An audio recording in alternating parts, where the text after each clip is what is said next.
حضرت بلال حبشی، حضرت بلال کے بارے میں بڑے واقعات ملتے ہیں۔ ایک واقعہ بڑا منفرد لکھا ہے کتابوں میں۔ حضرت بلال سے لوگوں نے کہا آپ نبی پاک سے متاثر کیسے ہوئے؟ تو جناب بلال کہنے لگے میں زیادہ لوگوں کو، مکے کے لوگوں کو جانتا ہی نہیں تھا، کیونکہ میری ڈیوٹی تھی گھر میں کام کرنے کی، اور مجھے سخت سزا ملتی تھی امیہ بن خلف کی طرف سے۔ بلکہ تحقیق یہ ہے کہ یہ عبداللہ بن جدان کے غلام تھے۔ امیہ بن خلف نے تو جب انہوں نے کلمہ پڑھا تو پھر خریدا۔ عبداللہ بن جدان کہنے لگا میں فارغ نہیں، آپ لے لیں، آپ اس کو سزائیں دیں۔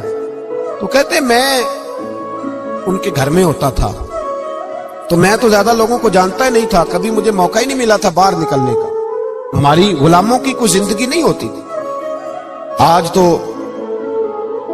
ہر آدمی کہتا ہے نا میں کچھ چودھری سے لے کے کھاتا ہوں۔ یہ جو تیرے اندر حوصلہ ہے نا، یہ میرے رسول نے تجھے عطا فرمایا ہے، یہ میرے نبی نے تجھے دیا ہے، ورنہ تو غلام بکا کرتا ہے۔ یہ حوصلہ تجھے رسالت مآب نے دیا۔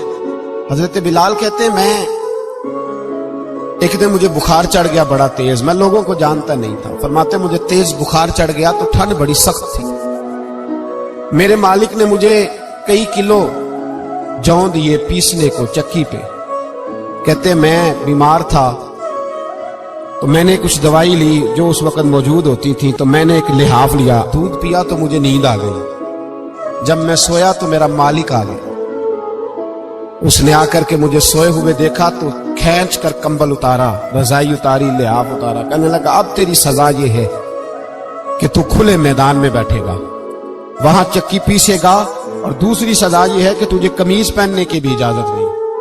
حضرت بلال کہتے ہیں تیز بخار، ٹھنڈ کا عالم، اور جب میں چکی پیس رہا تھا تو رو رہا تھا، اور میں پوچھ رہا تھا خدایا ہمارے نصیب، اللہ ہمارے مقدر ہے جرم ضعیفی کی سزا مرگ مفاجات۔ سیدنا بلال حبشی رضی اللہ تعالیٰ عنہ فرماتے ہیں میرے دروازے کے قریب سے رسول پاک گزرے اور مجھے ہائے ہائے کرتے دیکھا تو دستک دی۔ میں نے کہا کون ہے؟ دروازہ کھلے آ جاؤ۔ محبوب اندر آئے تو پوچھنے لگے کیوں رو رہے ہو؟ میں نے کہا جاؤ اپنا کام کرو، یہاں دکھ سارے پوچھتے ہیں مداوا کوئی نہیں کرتا، یہاں تقریریں سارے کرتے ہیں، حقوق غریباں پر بات سارے کرتے ہیں، مداوا کوئی نہیں کرتا، جاؤ اپنا کام کرو۔ کہتے ہیں میں نے سخت جملے کہے معاذ اللہ، حضور چلے گئے، اور جب حضور جا رہے تھے تو میں کہہ رہا تھا بس جا رہے ہو نا، میں نے پہلے ہی کہا تھا جاؤ۔ کہتے ہیں قربان جاؤں، تھوڑی دیر گزری تو اللہ کے رسول کے ہاتھ میں گرم دودھ کا پیالہ تھا، کھجوریں تھی، حضور تشریف لائے اور کریم رسول نے مجھے کھجوریں دی، دودھ پلایا اور کہا چل جا کمبل میں بیٹھ جا۔ تو میں نے کہا چکی کون پیسے گا؟ وہ تو بڑا مارے گا۔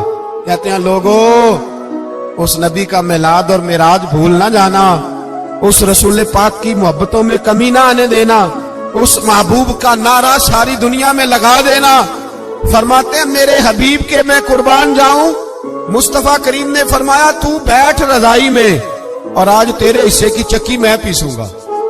کہتے ہیں ساری رات حضور چکی پیستے رہے، ساری رات۔ سویرے میں اٹھا اور میرے حبیب پاک نے مجھے وہ سارا کچھ دیا اور خود چلے گئے۔ اگلی رات پھر آئی تو حضور پھر آ گئے، مجھے پھر رضائی میں لٹایا، دودھ پلایا اور ساری رات چکی پیسی۔